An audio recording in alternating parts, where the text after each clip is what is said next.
Your Words Destroyed My Planet, the stream series. The edited version. Originally streamed live at twitch.tv/dualitiesdownfall. More information in the description. Your Words Destroyed My Planet. Chapter 54.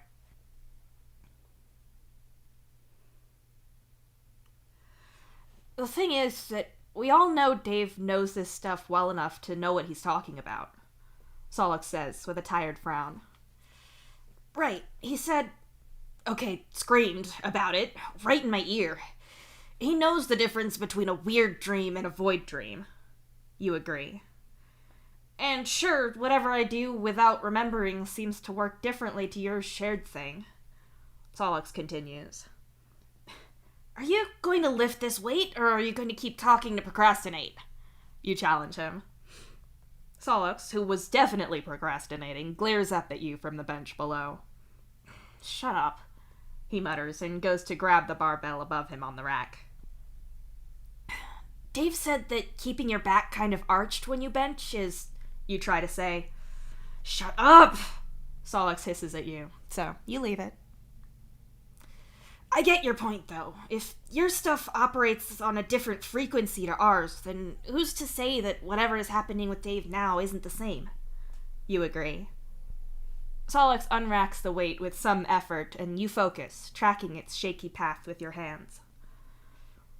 Your thing is very obviously messing with things through time, but I don't see why Dave is finding ghost dogs, you say with a frown. Solix's last bench press is looking very shaky, so you stop talking for a moment just to make sure that he's got it, but he does manage to re-rack the weight and then lets his arms fall down like wet spaghetti. Do all dogs have souls? Is space filled with animal ghosts that are apparently eternal since she's really old, or is she special? You wonder. Solix makes a noise and gesture that communicates that he doesn't know and is also way too exhausted to think more about the spiritual permanence of dogs. He seems to be making progress since then. Emotionally, I mean. You add. Yeah, well, it's Laika and he's Laika. No shit. Solix says breathlessly. You can't deny that. Dave clearly picked his call sign because he felt a connection to the poor dog and her awful fate, because he saw himself in a trapped and helpless test subject whose sacrifice was supposedly for the benefit of everyone. Dave has told you several times in the days since his dream that he'd told Laika that she was good, that she did a good job, and that he wanted to keep her safe and let her rest. The implications are pretty fucking obvious to you and Solix, but from the fact that Dave keeps telling both of you and Beck about it makes you think that he's still processing it. Even if the idea hasn't fully filtered through, you can see that it is leaving its mark on him. Dave doesn't seem as on edge and directionless as he's been before. Processing his feelings as the dog's feelings are probably giving him enough distance to be able to sort things out without it being entirely too much. That doesn't mean it's not still a hell of a lot to deal with, but it seems a little easier, at least. Come on, again, you tell Solix, tapping the bar with your hand. Solix groans, but it does indeed start another bench press set. He's still looking very shaky, so you keep spotting him closely, your hands near to the bar and following his movement. You've never actually had to catch anything for anyone before, so you really don't want to do it wrong. Although, who are you kidding? If Solix actually failed at this, there's no way in hell it'd ever fall and hit him. He'd psionically catch it on a reflex, you're sure. You're still going to do it because you're supposed to, and because if he somehow did screw it up and failed to psionically catch the bar, you'd feel awful about it. Also, in a line of thinking that you know is irrational, you'd feel that if you decided that he didn't need you to be there just in case, then that would be the one time that he would fail to catch the bar psionically, which would of course make it your fault, making you feel awful forever. You keep watching and realize that Solix looks shakier and shakier, so you— Oh, fuck! You grab the bar just as it starts to drop, sheer panic fueling you. Solix squeaks in fear and then stares up at you. Oh, fuck, are you okay? You blurt out, full of worry.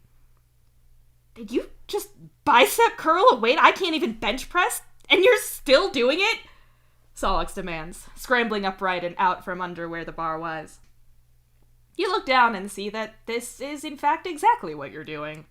You'd caught the bar when it fell and yanked it all the way up against your chest to keep Solix safe. You awkwardly set the bar back in the rack, but your Moirel is staring at you almost accusingly.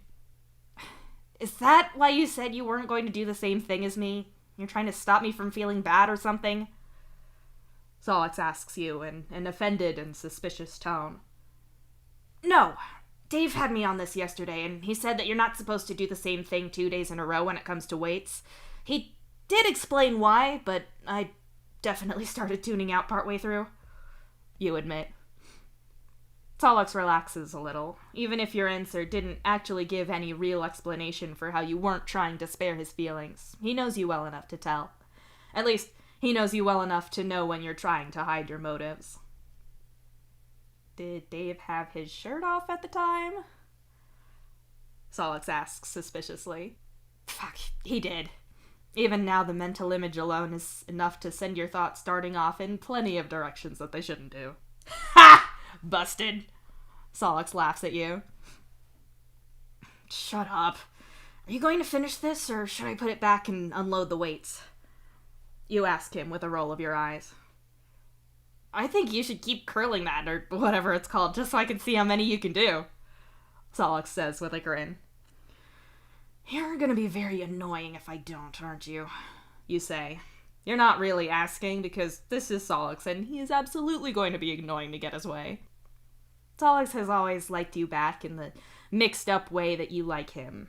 The difference is that now that he can be annoying in order to indulge that particular interest. If that means being irritating with impunity to make you lift weights for his entertainment, then he will be. You may as well just do it. With some focus, you get through a decent enough set, enough that you're shaking and have to put the weights back properly, or else you might drop them too. Solix whistles at you when you do, showing enough consideration to at least wait until he's not risking distracting you to do it. When you look at him to glare, you see that Dave has appeared out of nowhere and is looking at you with the same interested expression that Solix has on. Wow, Carcat. Considering all the rules you know about for HR, I thought that you'd know that you can't have weapons on the ship, and here you are putting on a whole gun show, Dave says with a grin. Solix laughs and fist bumps him. Shut up, you grumble, your face getting hot. Even though you know that they're not lying, you still find it hard to believe that either of them see you like that. Come on, I've got to get you two on some hill sprints, Dave says back, making you and Solix groan in despair. Yeah, no one likes them. Well, I like them, but I don't count. Come on, Dave says, rolling his eyes and gesturing for you two to follow him. If I have to get somewhere quickly on Skya, I'm just going to fly. Besides, Solix starts. Besides nothing. You've barely got over a month. All I can do is help you with this, Dave reminds him. The more time has passed since Bro got re-killed, the more Dave has slipped into speaking about balancers as you and not us. Clearly, it's not a group Dave feels entitled to call himself part of anymore, even though he can still perceive the void just fine. He's tested summoning Bro many times, and on the odd occasion he's got a shard for a few moments, but he can never hold it. Making sure that the rest of you are okay is clearly important to him, so you'll do what he says, even if it does involve running so hard that you think you're going to throw up. Besides, you let Carcat do other cardio work. Why can't we do something that isn't running? Solix goes on, determined to prove that he wasn't trying to squirm out of training. I'm listening, Dave says, slowing down a little. Can't we do something a little bit more realistic to what we might be doing when we're there? Solix asks. Like rock climbing? I've seen Dave do that, and I think the height would make me faint. Plus, I think you'd cheat without meaning to, you point out. Yeah, and I don't really have the time to teach you a new sport. We could ask Polypa if she'd be up for running some war games in the arena that we use for training already. I know she's been running tech stuff for the engineers there, so it's still there. Maybe an obstacle or tactical game? Dave muses. You said game, I'm immediately invested. Solix smiles, almost vibrating with his innate competitiveness when it comes to games of any kind. I'll ask, but for today, it's hill sprints. Dave tells you both. In what ought to be a surprise to literally fucking no one, hill sprints suck and are the worst. Dave spares you the running most of the time, letting you get your cardio strength up in boxing, but when he does make you run, you feel like you're dying. After hill sprints, you just wish you were dead. I have news. Dave beams, crouching down next to Solix like the gleeful sadist he apparently is. I hate you, Solix says weakly, his head resting on the console of the treadmill. Same, but you can definitely pass the test now, Dave says cheerily. Wait, really? Solix gasps, suddenly a lot more alert as he looks at Dave. This isn't an exact test, but based on that, I'd bet money on you passing now, he tells him, and Solix flops onto his back on the treadmill with a delighted, yes! Can I pass now? You ask hopefully, but Dave's wince tells you everything. You're doing a lot better than the last time I had you run like this. I think between the boxing and the weights, I can get you there. I might need to get Radia to teach you how she passed the running part. You're way more her class of athlete than mine when it comes to your build and performance. I've already asked her advice, but I think it needs her here. Dave muses, already typing out a message about it, no doubt. What are you trying to say? You ask him sharply, defensive about your body and lack of any kind of decent physique again. Dave looks up from his palm husk with confusion on his face, like it's not even occurred to him that you might have taken that badly. Solix, on the other hand, is grinning at you like he thinks he's about to say the best and funniest thing ever, the smug prick that he is. He means I've got a type. Solix almost purrs out, pleased at flirting with you and making a dumb joke out of it. Dave looks down at himself, at you, and then at Solix. What's my type, then? Dave asks. Hot people who insult you, obviously. You should probably talk to your therapist about that, Solix says back immediately. Dave's jaw has actually dropped at that, and you want to tell Solix off for that, but that was brilliantly done. Solix offers you a fist bump, and you really can't leave him hanging after that. I'm sorry, I have to, you tell the very betrayed-looking Dave. You know, Dave says after pouting for a second, you two don't want to get muscle cramp. You should really run for a bit on a slower speed just to make sure that doesn't happen. Both of you protest, but the look of cheerful malice on Dave's face lets you know that he's not joking at all. Goddamn Solix. I think Jake wants me. Or he's drowning on dry land somehow. BRB, no cheating, Dave says, and walks off about a minute into your cool-down jog torture. You chance a glance in the direction that he went and see that Jake is indeed waving his arms around like a madman, despite Dave already walking over there. You hate running, but at least this speed is close enough to tolerable that you can manage it. You can't help but whine that you have to do it at all, but if it'll stop you from feeling like your entire muscular system personally hates you, then you'll do it. In some small act of mercy, Dave comes back from talking to Jake. He was only away for a few minutes, and when he gets back, he turns your treadmills down slowly and then off.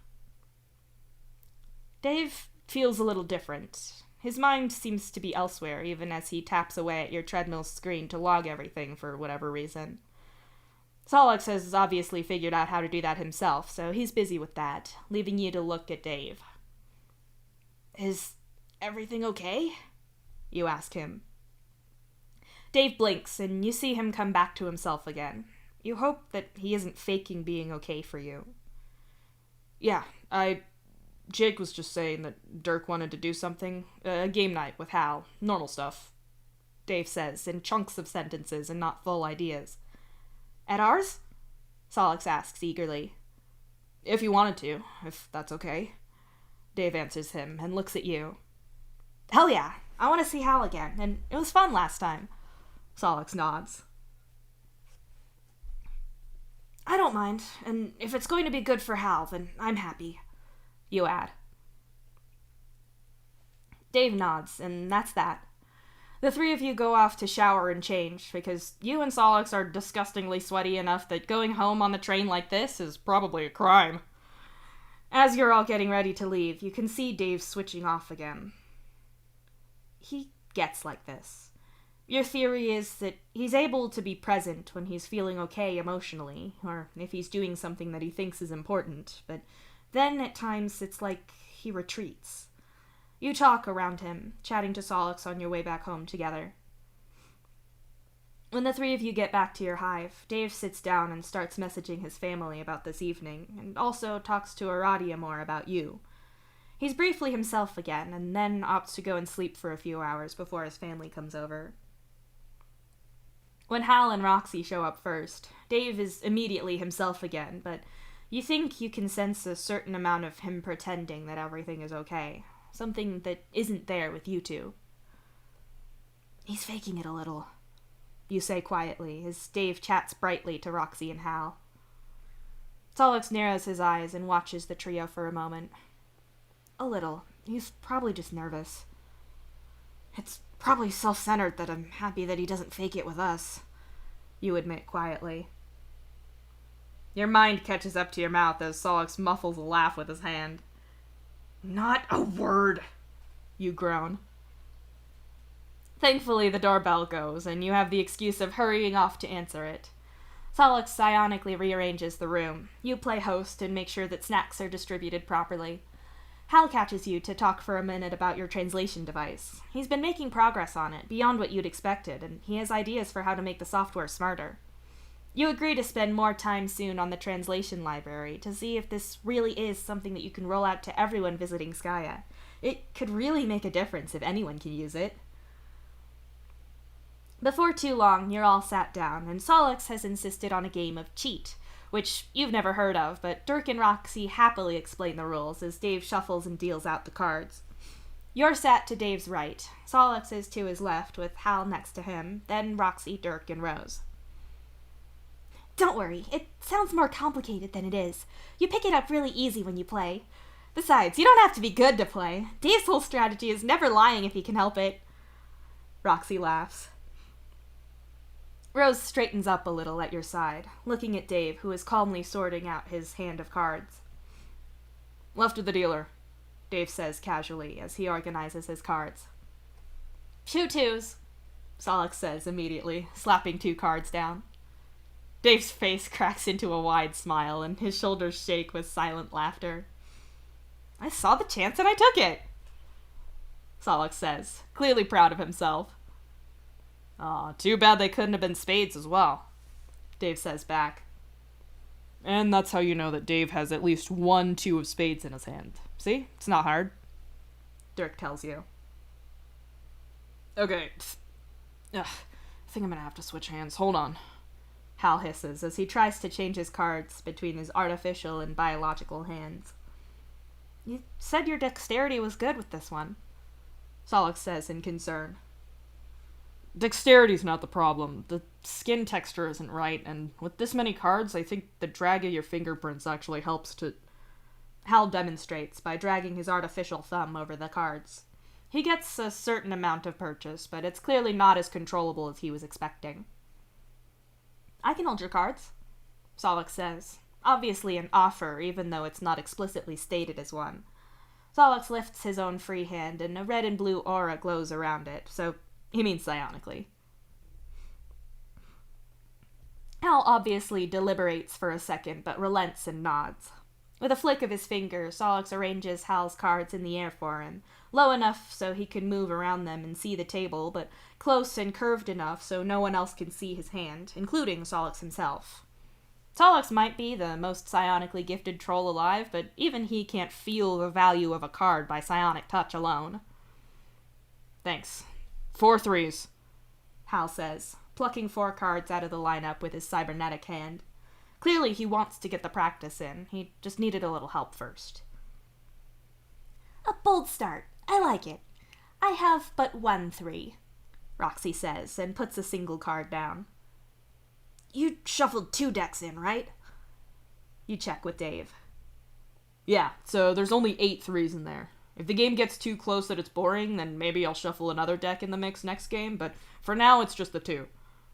Dave tells you. Okay, So there's only 3 threes left, if everyone was telling the truth, that is.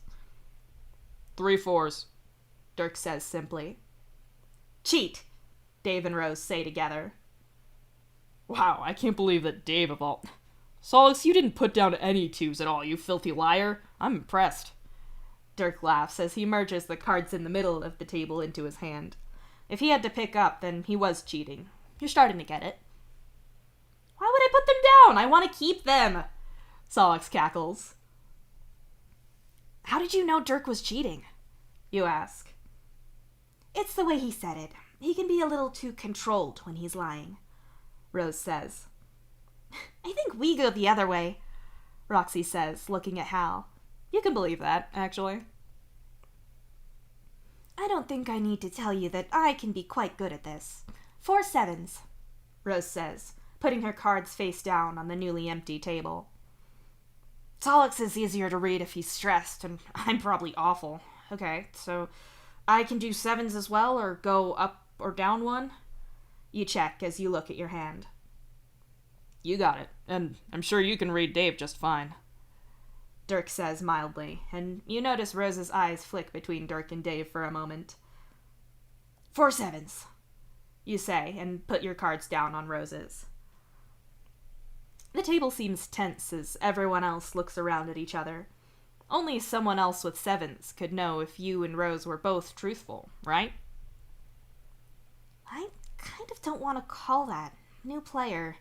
More likely to be truthful, Roxy muses. And it's hard to tell if intense scowl was Karkat covering up his lie or if he just looks like that all of the time. Hal agrees. I'm tempted to answer that, but that won't actually work out well for me, Solix says innocently. Chicken. So, is anyone calling this or not? Dave asks. I'm not, Rose says lightly. Cool. 4 sevens, Dave says and puts his card down. Okay, no, I can count to 8, and that's not it, you protest. You could count to 8, but not past it then? Hal asks teasingly. Yeah, I'm not calling cheat on that, Solix says, shaking his head. There aren't 12 sevens in the deck. At least one of us is lying, you insist. Right, but it's too late to call out you or Rose. It's not you because I know you weren't lying. I know you too well. So it's either Dave or Rose, Solix says. So play then, Dave shrugs. And it's Dave. He's trying to move the turn on so we can't call him, Dirk explains to you. Dave has no poker face, I swear. I'm gonna call, Roxy snorts. Are you sure about that? Rose asks lightly. Dave's siblings all look at Rose, and you get to see them all realize that Dave isn't actually a bad liar at all. Didn't they all learn that already? So is someone gonna call him or not? Because otherwise I've got 3 8s that need putting down. Anyone? 3? 2? Okay. Solix puts his cards down, and the chance to call Dave a cheat is gone. Cheat, Solix. For the record, I don't actually care if you're cheating, but I gotta know what Dave put. Can you pass them over? I don't want to bump into my magic cards here and, activate my trap card or whatever, Hal says, making grabby motions to the cards on the table. We could absolutely engineer cheat with Yu-Gi-Oh cards, Dirk murmurs thoughtfully. Solix passes Hal the cards, and he starts going through them. Rose was telling the truth. So was Karkat. And Hal pauses and shuffles back and through the cards for a second. Okay, Solix, you weren't cheating, so... Hal starts. Nope, you asked to pick the cards up. I'm not taking them back. Solix interrupts him. Seems fair to me. Rose nods. Not only did Dave not put down 4 sevens, but he put 6 cards down instead of 4. Hal exclaims. Can we play poker later, since almost none of the sailors ever wants to play poker against you, apparently? When we were waiting to go to Somnos, people would drop out of games if Dave sat down to play. Solix says with a grin. I would love to play poker against you, especially if you're actually trying to win for once, since you apparently haven't been before now. Rose smiles darkly. That sounds really cool, actually. Dave smiles softly. Goddamn, Dave, you've entirely thrown the meta for this game out of the airlock. Roxy laughs loudly. Dirk nods his head with a small smile, like he's impressed that Dave was seemingly managing to double bluff this whole time when they played card games. It's obvious why Dave was doing it, why he had that skill, why it was in his interest for everyone to think he was a bad liar. But it's not turned into a big thing. You feel Dave relax a little next to you, and you wonder if he feels a little lighter for being able to shed another layer of pretense around people he cares about. The game continues, and you get to watch as Dave plays the game for real. You've not played this exact game before, so you don't know if he was pretending to not be as good at reading people in the past. He makes a few errors in that, but only Rose manages to call him out correctly in this first game before he wins. By the end of the second game, Solix manages to catch him cheating one time, although he also once calls him out when he hadn't done anything, so you're not sure that counts. Solix wins the second game, to his delight. In the third, Dave's enjoying himself enough that you can pick up when he's pleased with himself and trying to hide it, which helps you catch him out twice. That doesn't help you win, of course. Roxy narrowly scrapes a win that could have easily gone to Dave if she hadn't got lucky. The group switches to poker, which shortly just becomes only Roxy, Dirk, and Rose playing poker, with you as the dealer. Dave is obscenely good, and you can see why people don't play against him much. You're almost surprised that Solix isn't playing him, or rather that he stopped when Hal did. Then again, being overly competitive with Dave with the rest of his family here could be weird, and besides, he seems pretty set on talking to Hal. You listen to Solix and Hal talking happily to each other, and you can't keep the smile off your face. You love Solix, you do, but it's no secret that he can be kind of an asshole and a little bit prickly around people. You know, he even told Dave to his face when he moved in that he didn't think that the two of them were friends. So, sue you. It's nice to see Solix hanging around with someone who is very obviously a close friend.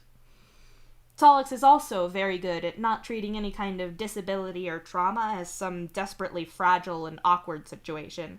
He hates getting that himself, so he doesn't dish it out. You bet a lot of people aren't sure how to act about Hal's new arm, but clearly Solix has no problem at all. So, Roxy begins in a small lull between games where you're shuffling and Dirk is getting snacks. How's not having Bro around all the time going for you? The room is tense, with no one sure how that's going to go, but also very much wanting to know the answer. He wasn't always around. None of their ghosts are here now, Dave points out, waving a hand at you and Solix. Isn't Matuna massively distracting? He was always really distracting in school, even if he was funny as hell. Hal asks casually, clearly trying to offset the tension a little. Yes, I missed him so much. I also really often wish I could smack him still. Solix snickers. Fair, but now Bro's never around, Roxy points out, ignoring the aside in favor of her question to Dave. More to the point, you know he won't be, Rose adds. Yeah, I have not missed him appearing out of nowhere unannounced. Carcat, give me that. You shuffle like a 5-year-old, Dave says, and holds his hands out for the cards. You suspect that he wants something to do with his hands, so you hand it over. How did you manage to not give the whole thing away by jumping at him appearing when only you could see him? That's the real question, Dirk asks, sitting down and opening a new bag of tortilla chips. Practice? Dave shrugs, shuffling the deck. Practice makes it sound like you've been bad at it for a while. I was able to get used to Matuna and Psionic when I was mostly around sailors who knew about them, Solix adds. Fine. The bummer answer to this question is that we were all super jumpy when we got here. I just got good enough at covering it at the same speed that everyone else got better. Happy now? Dave says tersely as he shuffles the cards together in 2 stacks with a fan of movement. The real question was actually, how is it now? You're kind of in the situation we were back then, right? Bro unexpectedly dead and all? Roxy says. I don't know how it is, okay? Dave answers her. You can tell in his tone that he's not happy talking about this. I hate that part, Dirk says sullenly and shoves tortilla chips in his face. The not knowing how you feel part, or the not yet sure how to articulate it part? Rose asks curiously. Yes? Solix pipes up, inevitably from the background. It sucks, Dirk sighs. I'm glad that he's gone, but I'm biased about that, Hal says and flexes the fingers of his robotic hand. Yeah, that's fair, Roxy acknowledges. Don't get me wrong, I'm not sad about the idea that he can't show up out of nowhere anymore. That always sucked, and obviously him being gone and unable to hurt anyone else is good. Hal should never have been hurt in the first place, Dave says bitterly as he shuffles the deck more. You should never have been hurt in the first place. I mean, you specifically, Dave, but I'm extending that to all of you, you say firmly. So gracious. Dave, those cards aren't getting any more shuffled, Rose sighs. I don't think that you have to feel any kind of way about it. Dad always said that, right? Roxy points out. That doesn't make it suck less, Dirk shrugs. Did you plan this? Dave asks them, looking around at his siblings suspiciously. I think if we had, then it'd be a little more coherent than this, Dirk says dismissively. What about the last thing that you planned makes you say that? Your last intervention plan was a shit show. I think the argument in favor of you not planning this moment is that it doesn't feel like that. You shoot back. And you're managing to stay sat in a chair, Dirk retorts. We're not planning anything. This isn't an intervention for anyone, Roxy reassures everyone. They're trying to make both of us feel normal again, Hal says flatly. Carcat is the most normal one here, Dave says irritably. Why does that feel like an insult coming from you? Give me those cards already, you hiss and take them from him. I just wanted to know how you were doing. I'm sure that's what Roxy was getting at too. That and the whole I don't know how stage is something we've all been through, including you, so I'm just saying that we get that feeling, Dirk says, clearly keen to clarify his point and not make this seem like an attack. Even if we don't know how your exact situation feels, we can empathize with your response to it at least. And we're here for you, Rose adds. Also, I'm kind of glad about all of this, Roxy says in a small voice, and everyone looks around at that. Explain, Hal says, gesturing for her to do so with his cybernetic hand, a choice which can only be deliberate. Okay, not all of it, but I'm glad that things are out in the open now, that we can talk about this, that Dave can actually kick ass at this instead of holding back so we didn't think he was good at lying, because obviously that would have made us suspect that he could be lying about stuff, Roxy says, tapping her finger on the table as you start to deal to indicate the card games that Dave is kicking ass at. And at least Bro can't hurt anyone else now. It's a hell of a parting shot, but... Hal sighs, looking down at his arm. I'm sorry, man. If I'd... Dave starts. Nope, you don't get to apologize again. It's not your fault. Hal cuts him off. I know that we grossly complicated things for you, and that you and I have talked a lot about things that we don't want to talk about, but have to address since then. I'm not going to retread that or try to start that up again right now. Quite honestly, I'm not really emotionally up for that at this moment, Rose says. Yeah, me neither, Dave interjects. Fair, but I think it's also fair that we can just enjoy just this. Being together again and being able to be here for each other. It's good to see Hal's road to recovery progressing, as well as seeing you existing without having to bear the weight of so much secrecy and power, Rose says, and plucks her cards from the table. I'm not really enjoying being free from the burden of power. It feels pretty shitty being useless, Dave says bitterly. You're not useless, Dave, you remind him. Suck my dick, Carcat. I don't need you patronizing me, Dave snaps. I wasn't, you protest. I think you've got to ask him nicer than that anyway, though. It's you, so maybe not. Solix laughs from Hal's side. I'm steering this conversation valiantly back on track and away from anyone's genitalia. I just wanted to know how you're doing is all, Dave. I love you. I worry. Roxy tells him sincerely. Thanks. Can we not talk about it? Dave asks with a sigh. Sure. So, how's the grip on that hand working out for you or Equius? I mean, sorry. How does your doctor feel that your fine motor control is progressing? Dirk asks meanly, ducking a thrown lounge plank cushion midway through that sentence without even pausing. I think we should all have a sit-down dinner with Equius, really get to know him. Or maybe we could invite him to one of our game nights. I know we don't invite partners as a general rule, although that's... Rose trails off as she looks at you and Solix. Don't torture Equius. I like him and also need him to keep seeing, Dave mutters. And I'd also like to keep seeing him, which I can't do if all of you scare him away. Hal agrees in a rather pointed tone. When you get married, I'm playing that video of you stoned off of your face in the hospital at your wedding. Roxy grins. You start the game back up, taking Roxy's cards back as she squeals and runs away from Hal trying to robo-punch her. The conversation shifts shortly after from the topics of contention before to the easier topics of the rest of their family, teasing Hal a little about Equius, and then your project with Hal for a translator. The energy of the room shifts, and you notice Dave relaxing again before too long. It's nice to see him approaching a different kind of normalcy with his family, and getting to see his siblings interact with him. Even when the interaction is on topics that you know everyone feels strongly about, when it concerns Dave's past and the Balancers, topics so charged that they led to a mutiny. Now, such things can be discussed over cards, a little tensely perhaps, but still. When the end of the evening rolls around, the atmosphere is perfectly normal.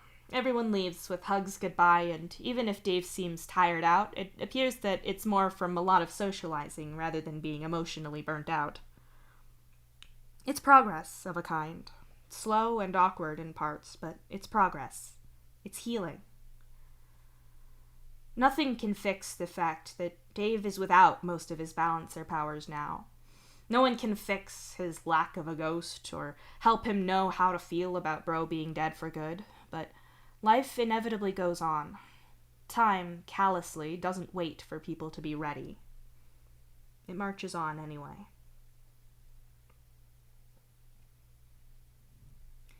You put your spoon down and then frown, as if you were supposed to do or say something, and it slipped away from you. What were you doing? The back of your throat crackle pops, and you realize at once that it's popping candy, the ice cream in front of you at Solix's. You're dreaming. A squeak of shoe rubber on the polished linoleum makes you look up, and you jump when you see that Solix is here. Solix! You call out, scrambling gracelessly out of the red vinyl booth. Solix doesn't look around. Instead, he keeps walking towards the far wall and the glass windows and doors on that side of the room. Solix, wait! You shout and hurry after him. Solix opens the door and steps through, a blast of cold air filling the parlor as he does so. He looks at you when he's through, almost confused, like you'd shaken him awake from sleepwalking. His eyes are solid white, though you only see them for a brief flash before the door shuts.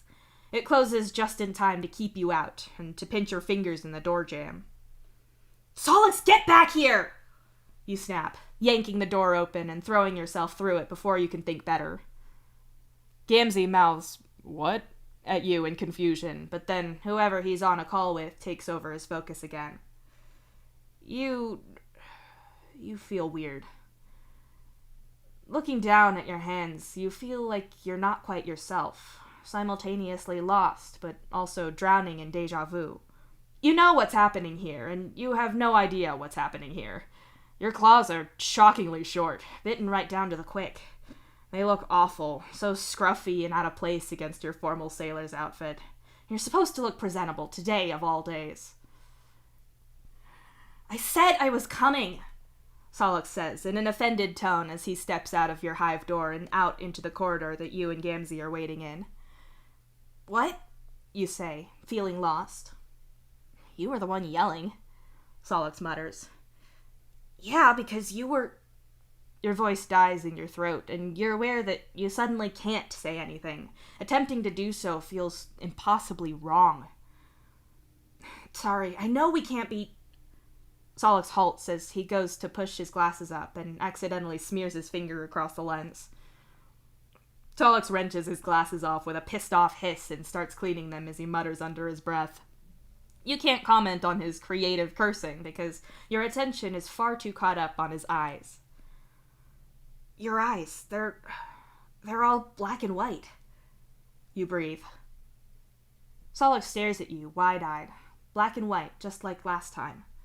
You're dreaming, and he's awake. His expression is a blank kind of shock that morphs into intense focus. Gamzee, hang up! Carquette's having the dream! It's now! Solix shouts at Gamzee. Gamzee whips around to look at you, and after a stunned second of silence, says, I'm gonna have to call you back, Nep. Carquette's dream is happening. Yeah, now. Yeah, okay. I'm dreaming. You're awake. You two know what's happening, and I don't. You state, as carefully as you can. We know what you know from waking up. You didn't know when this was, Gamzee says. Which means we can't tell him. Solix agrees. We're all dressed for sailor stuff, so... You trail off and look down at your hands. You're nervous, stressed out. That's why your claws are like this. You can feel the residual stress in your body, even now. So it stands to reason that you're going to some big sailor event, or something that calls for you to be in uniform. He didn't know shit, so why now? The point of this dream isn't giving him information, because he barely learns anything. Solix says, talking across you to Gamzee. We're assuming there's a point at all. We don't know if there's a reason for this shit. Gamzee grumbles, his tone incredibly bitter. Fuck that, Solix snarls, seemingly in agreement. You look around with a frown. If you're not going to know why you're here or when, then you have to try to work something out for yourself. You're going somewhere formal, or you're doing something official at least. Gamzee was waiting here with you for Solix, so it makes sense to assume that Dave isn't inside the hive. Otherwise, if he was running late as well, then Solix would have tried to get Dave in trouble too, wouldn't he? Okay, so if he's gone ahead, then what does that tell you about what you're doing? Does he not pass the sailor test himself? Does Cotard not sign him off as being flight ready? Or is Dave already where you're supposed to be, doing prep for a mission or something? You're hoping that he'll find something more to do now that it's clear that his balancing powers are gone for good. Why now? Why this moment? What are we supposed to do from this prompt? Solix asks, ignoring you. There's nothing to do. We're in the hall outside of your hive. It's just... Gamzee sighs and motions to the otherwise empty hallway. So, maybe we're not meant to be here. This started with me in there, Solix says as he points to the door to your hive. Did you forget something in there? Or did I forget something? Did Dave? You wonder as you look at the door to your hive. If you can ask the right question, then maybe something will work. How was the stream supposed to end? Didn't he say Beck was there? Dave was still going on about Laika when Carquette woke up and told us about this, wasn't he? Gamzee wonders. Solix answers him, but you don't catch the words over the screech of claws on metal. The hallway shakes violently, and you only just catch yourself against the wall. What the fuck? You yelp, clinging to the wall. Gamzee and Solix are both looking at you in confusion, standing entirely stable and calm despite the continued shaking around you. Don't you feel that? You demand, clinging to the wall. You look upwards at the ceiling as you hear nails scraping against metal, something out there desperately trying to get in. A bang from the outside of the hull makes you flinch in terror, a terror that's only deepened as the door to your hive starts to bend and warp. It looks less like metal now and more like fabric, like if you put your hand under your bedsheets and try to claw your way through. The surface of the door warps and bends as your bedsheets would. The door! You choke. It's trying to get through the door! The door! That's it! Oh, I'm so fucking stupid! Solix yells and runs for the door. Solix, no! You scream, throwing yourself after him, but yet again the door shuts before you can get to it. You collide with the metal only to recoil when it feels like whatever is trying to get through is attempting to touch you specifically. Gamzee catches you as you stagger back in horror, his large hands wrapping comfortably around your shoulders. You're okay. There's nothing wrong about the door. You're the only one seeing it, Gamzee says, but that's not reassuring at all. You need to go in there after Solix. You need to... There's a bark that echoes in your bones. You look around, Gamzee, and stare at the dog in the hallway. That's not Beck, but you've seen this dog on Dave's shoulder before. Leica? You whisper. She barks again, so loud that you feel like your head might explode from it. And with that, you wake up. Waking up is fucking awful. Your head is in agony. Everything from your think sponge to your sinuses and every tooth in your head hurts. You have the misfortune of having fallen asleep in your bed with Solix last night. If you'd both been in his, then perhaps his medication for this awful migraine would have been nearby. As it is, you're both screwed. Solix, having frankly a better pain tolerance than you for this, manages to psionically open the door, and Beck sniffs her way into the room. His way. God, your head hurts so bad that you're even mentally incoherent. Beck hurries off and returns with Dave. He immediately gets what's wrong and rushes back with Solix's medication. Carcat too, Solix croaks, the quiet words agony to your poor think sponge. I can't just give your medication to Carcat, Dave hisses back, making you sob into your pillow. Dave scurries out of the room and closes the door, but you can still hear his muted voice as he calls someone. Beck stays in the room with you, and when you pry one eye open to look, you can see him staring at you. He stands there, unblinking and staring into your soul. When Dave returns, he has some kind of medication in his hand.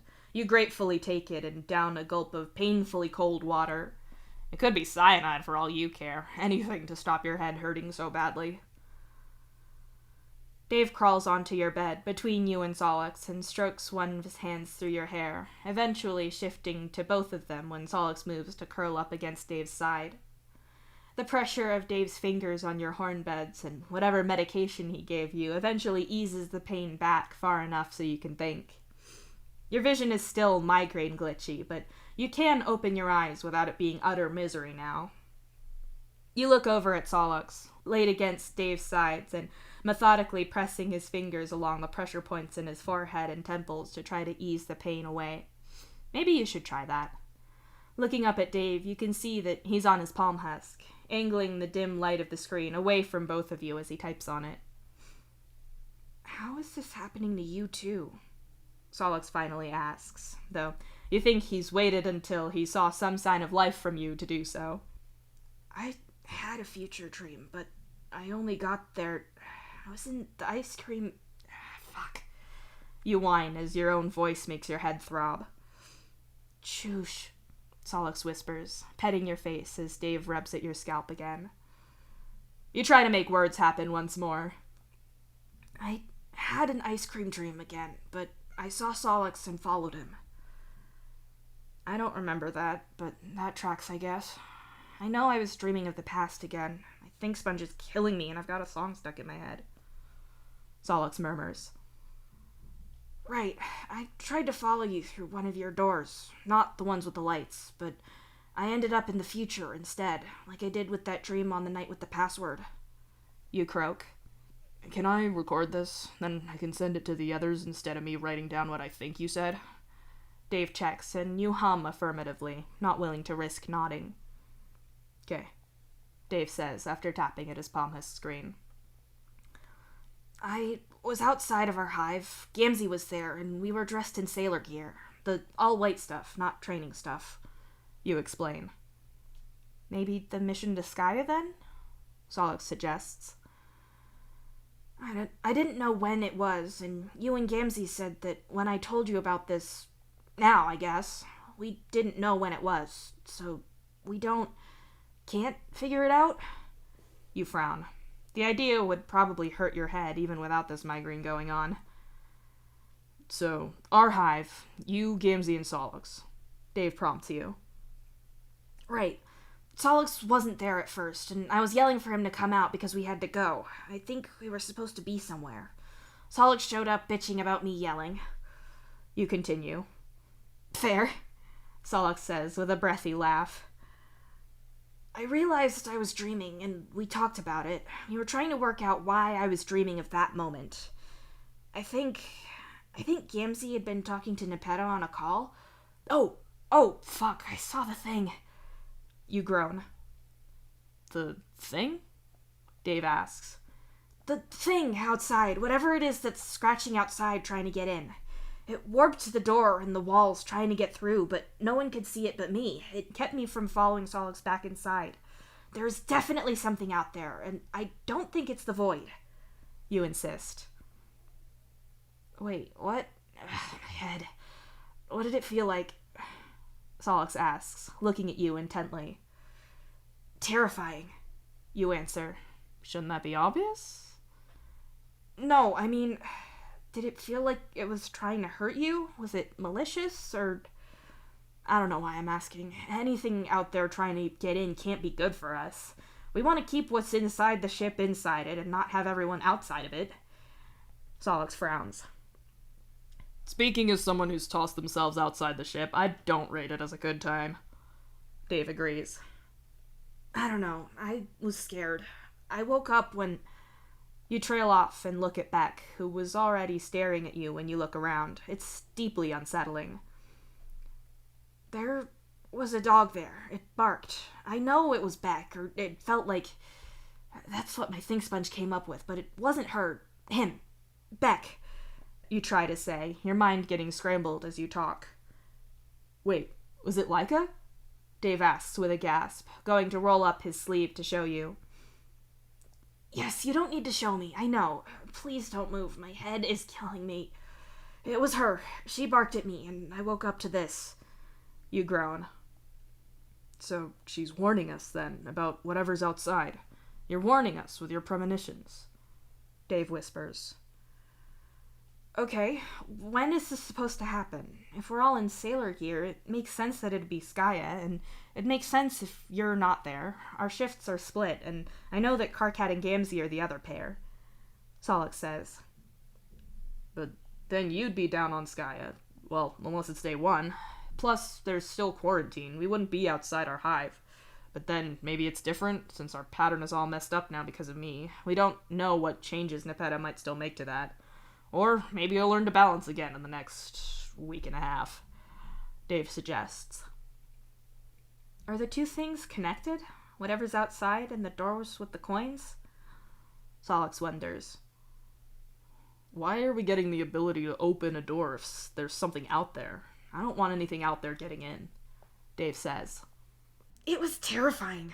I'm not eager to invite whatever that giant thing is inside.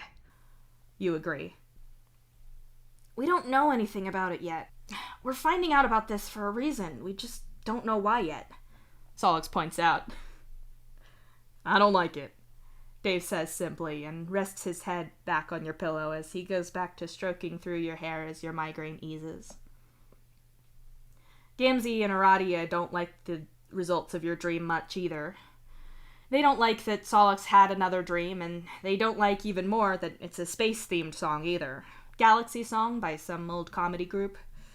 You're a little worried about the message behind that one. Any song focusing so hard on looking out into space has to be bad news for you, right? What's weird is that you're now up to the same number of dreams and coins, assuming that Solix's new dream will move the number of lights up from 7 to 8.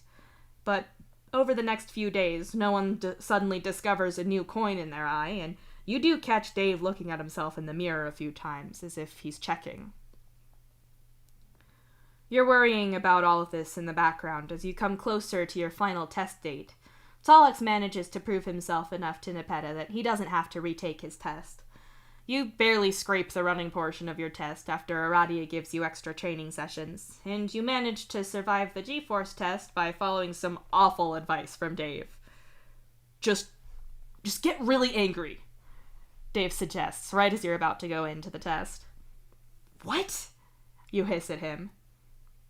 You always get really flushed and dark when you're massively pissed off. I'm sure your blood pressure does something awful. The point is that if you keep all the blood in your head, then you won't pass out, Dave says. I'm going to sit in there thinking about how much I hate you for that advice when I'm in there, you tell him tartly. If it works, it works, Dave says cheerily. You want to punch him in the mouth for it. What's worse is that you do pass, and even midway through the test, when you realize that you might be doing well because of how angry and stressed you are, you then get angry about it in a meta kind of way, and that probably helps more. Either way, you pass, but you're not eager to get back inside that, and you're sure as shit not looking forward to the trip down to Skya or any trips back. Everyone is, of course, delighted that you passed, and you can't be mad at their genuine support and affection. You can and will be mad about the fact that Solix looks like he wants to get back in the machine after you, just for fun. You think that perhaps you hadn't been ready for this mission, or you hadn't realized how much sooner it was going to be than you thought. As always, the last week before a mission is spent in quarantine away from the rest of the ship, which means that, in reality, you had a week less of your normal life than you'd really assumed that you did. It's all come up so soon, you weren't prepared for it. You're in better physical shape than you were, and you've been studying the language obsessively, cramming it into your head with as much fervor and intensity as you can possibly manage. I'm pretty sure that I can make enough of these before the mission, Hal says, running a finger over the boxy little machine that he's made. By I, you mean we, I assume, Dirk observes dryly. Hal waves Dirk's legitimate claims to credit away with a hand, his new hand, in fact. His current arm and hand are set up in their more permanent state. Equius is seemingly satisfied with how Hal is adapting to his new limb and has worked out any lingering problems that had remained. Hal certainly seems happier with this arm. He's shown you his fingerprints several times already. Honestly, if you hadn't been there when he lost his arm, if the memory of the bits of it plastered around the room wasn't scorched into your mind, then you wouldn't know that this arm wasn't every bit as biological as his other. Is it really reliable, though? I know it works in real time with my translations, but you based it off of that. Even trying to translate Spanish to Alternian with a machine like this doesn't work perfectly. Language is such a living thing that it's hard to manage to translate it accurately and sound like a regular person. You ask warily. You don't know how exact your own translations are, for one thing. I'm sure it won't be perfect, but I've crammed enough intelligent software in there that it should be able to adjust and relearn as you go, especially if you stick with the same few carapations and learn their dialect, Hal says lightly. If you got a message from Rose and a message from Dave, you could tell who was who, even with them speaking the same language. It's not as if Dave is speaking Alternian wrong, Roxy adds. Dirk leans back in his chair and twists a little to look at his sister. Incorrectly. Yeah, so you may well end up picking up linguistic quirks from people the machine hears a lot, but you should still be more than intelligible. Or, more accurately, people who don't speak the language at all should be able to communicate with them without confusing things further. You may well upset pedants like Dirk and Rose, but you'll be understood. Any other literature that you can find and upload into the machines would vastly help, though, Hal says, after a second of judgmental silence directed at Dirk. I think any of the rest of the fleet that's going there is going to want these, you say, turning the box over in your hands. The device is far from pretty. It's got that industrial look that a lot of sailor gear has. The kind of design that says it fully expects that you may drop it off of a cliff and run it over with a vehicle, only to expect it to still function. Still, it's a proper translation device. A fully working real-time one for a language you have barely any contact with as a species is incredible, and you had thought that it would be purely science fiction. When you started working on this with Hal, you were mostly hoping for an intelligent guide to the language, a dictionary, grammatical cheat sheet, and subtitle generator at best. But this is incredible. I'd like to share these with the rest of the fleet. The more data coming in from these devices, the better they'll work, Hal begins. Unfortunately, we've kind of tanked our reputation with the rest of the fleet when it comes to tech. Unless we can work out something when we get there, I think this is going to be confined to us, Dirk finishes for him. Yeah, we've not even got everything resolved with the captain yet. Ex-captain. But still, the Carapacians are on a bunch of ships on the fleet now, so there will still be demand for this in the future. Even if we just have to beam the specs ahead and let other, lesser engineers replicate our work. Roxy adds. Oh, that sucks for them, doesn't it? I get the real deal. You snort. Very much. Anyway, we're going to make as much as we can and send it ahead for quarantine loading. Hal tells you. It's not like you couldn't send a box down when we're there. We'll be in outer orbit after all. This isn't Somnos. You point out. The triplets shrug, as if acknowledging your point, but also making it very clear that they're going to go hard to try to get everything made and ready for the first trip down to the planet. You know, because everyone in that family is fucking bonkers. The week prior to the mission arrives, and Dave diligently helps you and Solix pack, and walks you through the process of going into quarantine before the mission starts. You get your sailor clothes, both the full white set for official stuff and actual travel between the ship and the planet, and the practical planet-based clothes that you'll be wearing when you're down there. The area of Skya that you're setting down on is reasonably temperate, so mostly your outer layers are light but made for tough wear and tear. Solix is grateful that he's not going to be freezing his ass off again. So, it's not now, Solix says as the three of you leave your hive on the day of quarantine. What? You ask, distractedly, as you go through the door and adjust the bag on your back a little more. Your dream. I'm here and Gamzee isn't, so it's not today, Dave says, figuring out what Solix means. Right? Solix checks. You look around and conclude that, yes, this isn't your dream. I should check my bag again, you mutter anxiously. Your dream isn't in there to check. Quit changing the subject. Also, you've checked that thing how many times now? Dave points out. If you did forget something, I'm sure someone could come by and pick it up for you, right? Solix says. They try not to encourage that. It allows you to form bad habits. Pack your shit right the first time is pretty much the stance that the sailors take, so... Dave shrugs. Solix gives Dave a hard look, clearly annoyed at him for not helping you feel better. You'll be fine. Let me know if you get that weird dream déjà voulez-vous coucher avec moi, or whatever you call it, Dave says, starting to walk ahead. You just fucked up so many different words and languages. What did they do to you?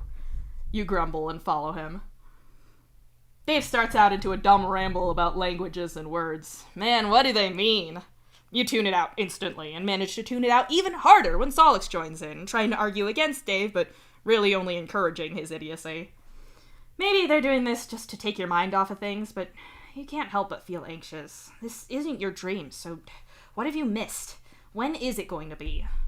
Looking at your hands, it's obvious that you've been biting at your claws, a terrible nervous habit that you kicked years back and have now picked up again, but they're not as badly bitten as you'd seen in your dream, so what gives? I think we should be back in time, Dave says, the sentence sounding close enough to relevant and far enough from bullshit to make you pay attention once more. In time for what? You ask. Puppies, dude, I was saying about puppies, Dave says, clearly exasperated that you weren't listening. I keep trying to imagine what they're going to look like. Cinnamon Toast is so tiny, and Beck's so big and fluffy. I keep imagining her with his coat, Solix says. Or Cinnamon Toast on long Beck legs, but everything else the same? Dave snickers. If they take after Beck, I think I'm going to be afraid for the ship on principle, Solix says and shakes his head. Beck has never had another incident of aggression, not since the day he showed up at your hive with Cinnamon Toast.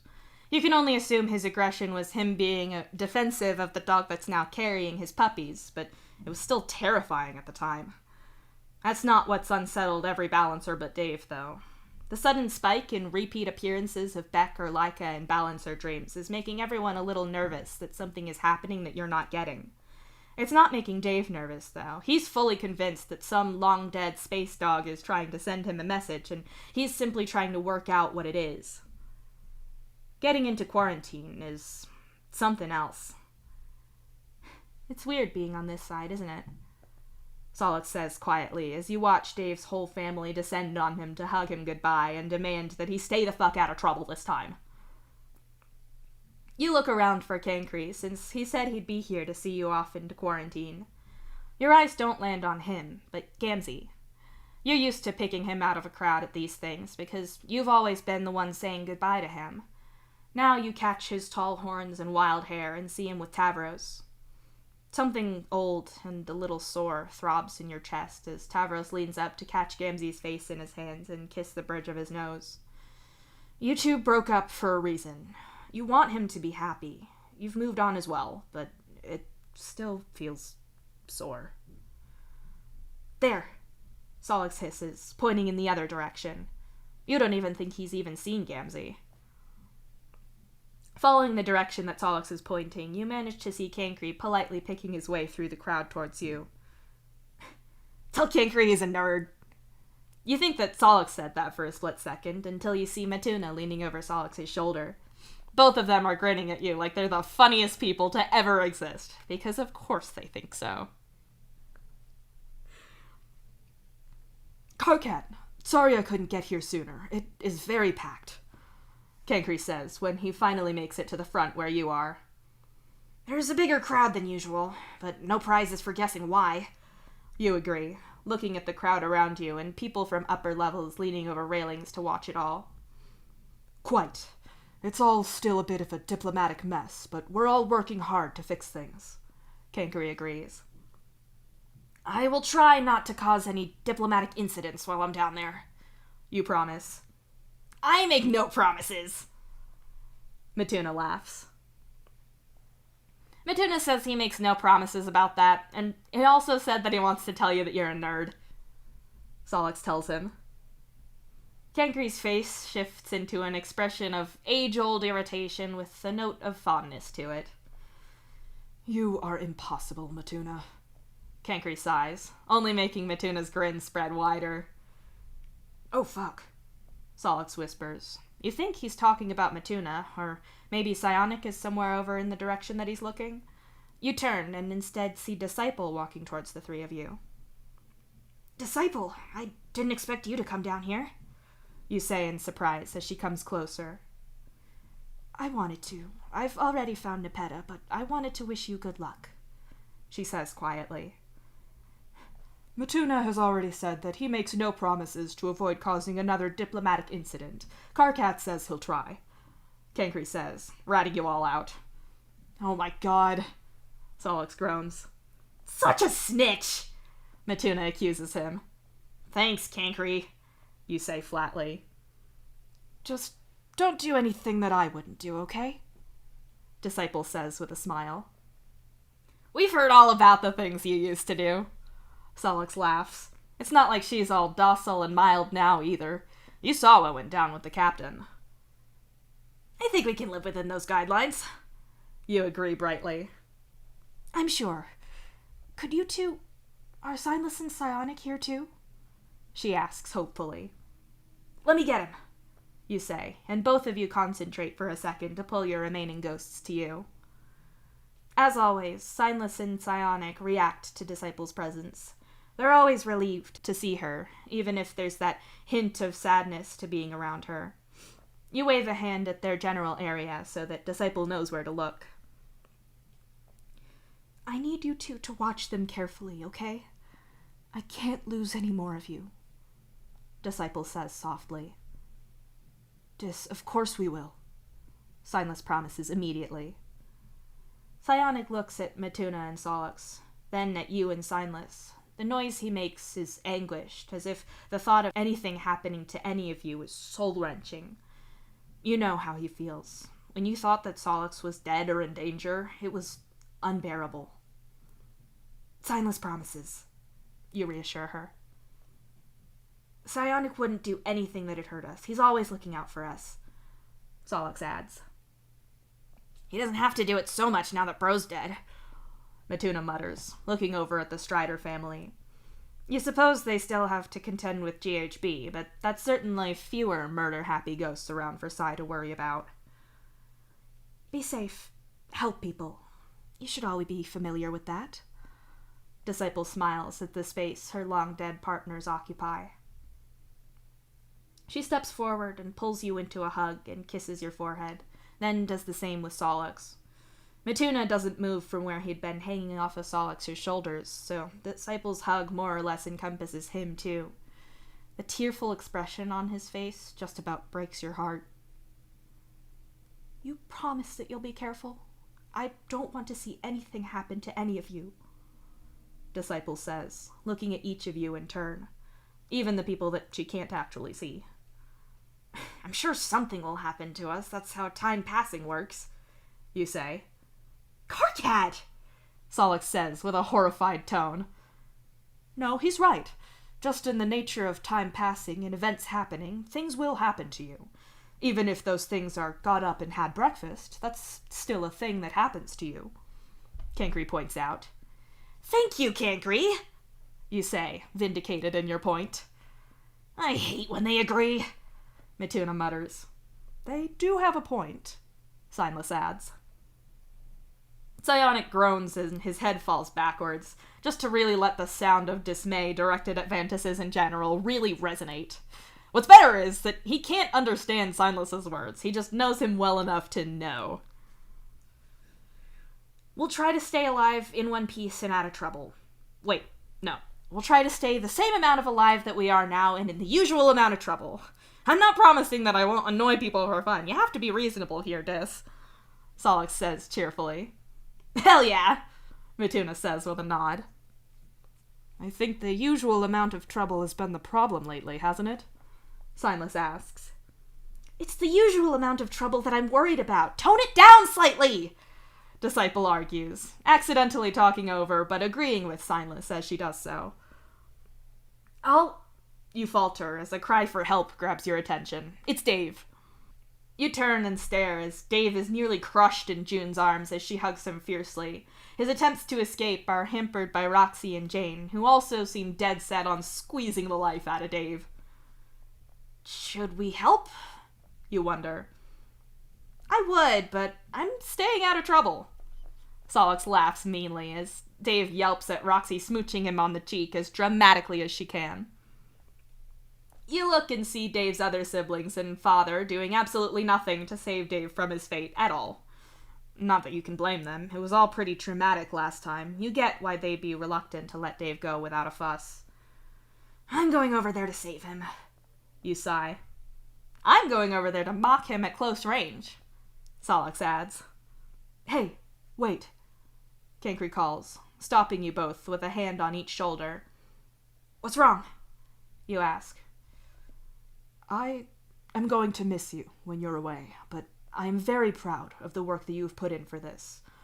I know that your situation as a balancer wasn't one that you fully chose, but I know that you're going to do your best to help everyone on Skaya.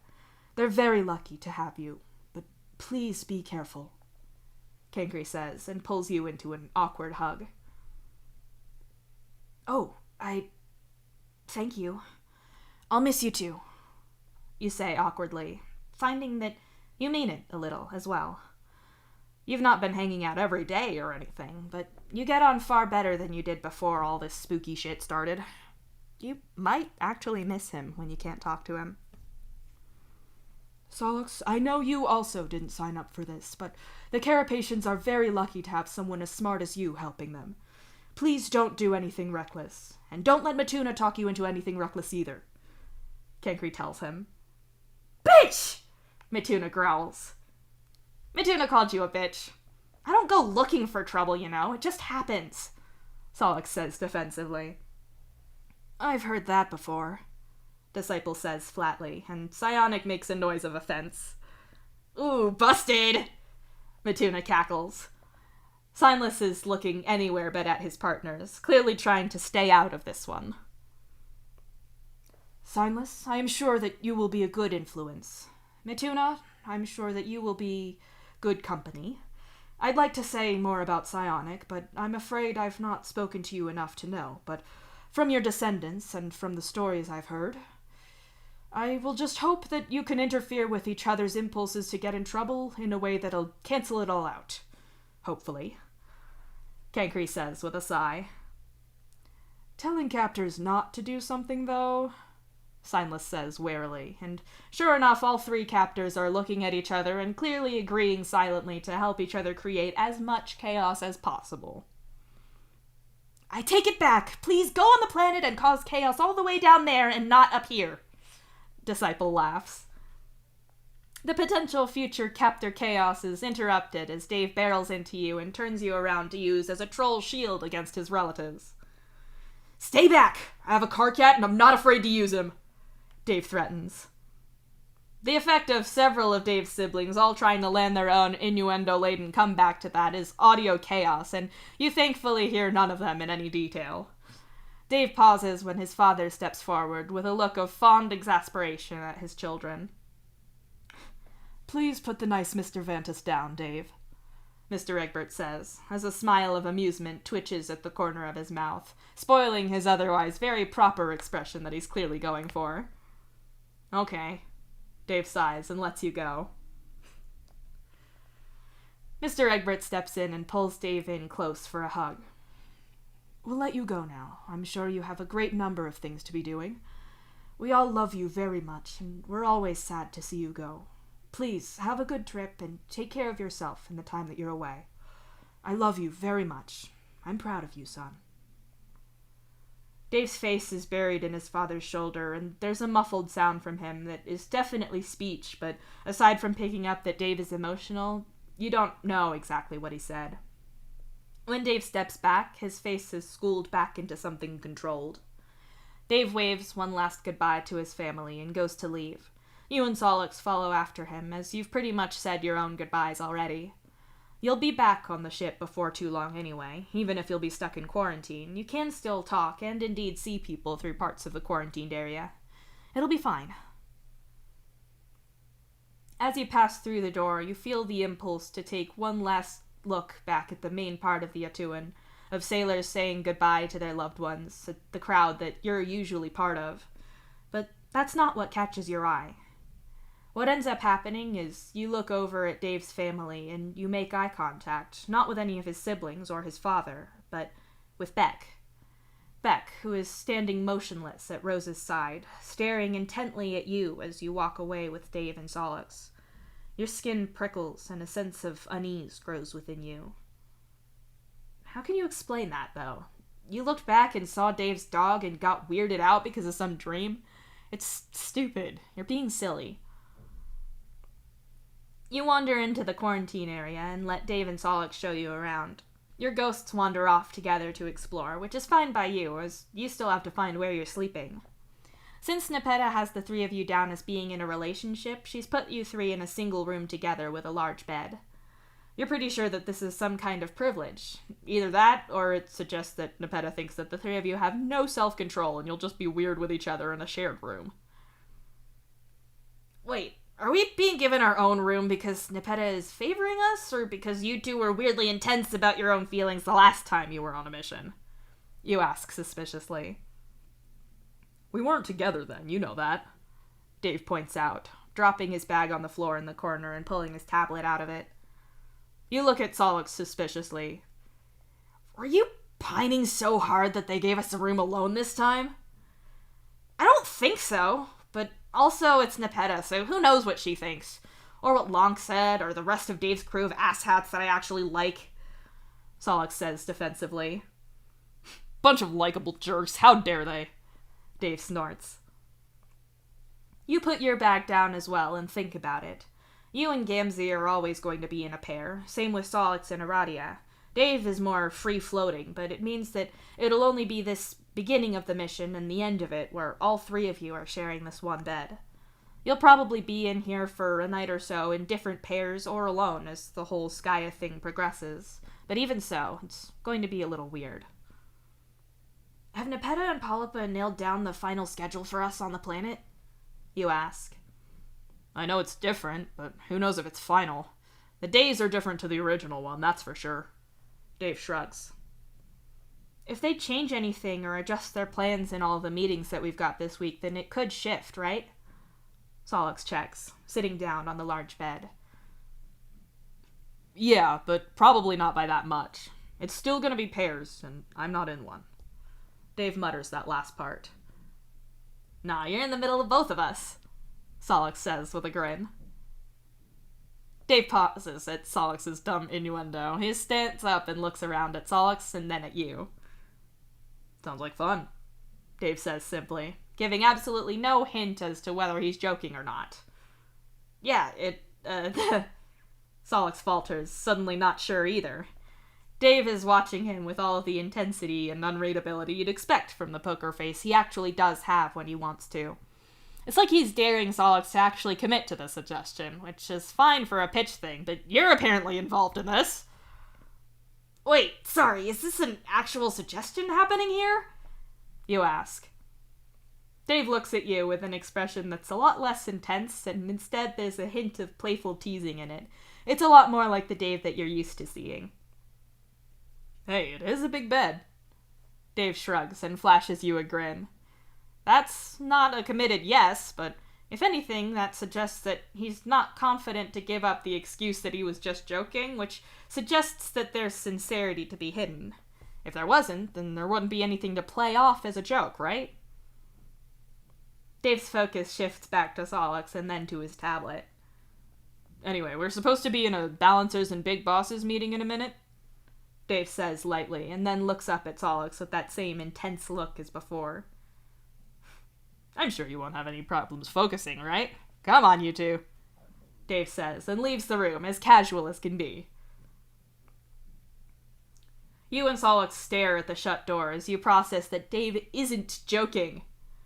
You look at Solix, who is staring wide-eyed at the door. You just catch him whisper, "Both," to himself before he leaps to his feet in a desperate scramble. "Come on!" Solix hisses and drags you out of the room after Dave, suddenly very keen to follow Dave's lead indeed. Holy shit!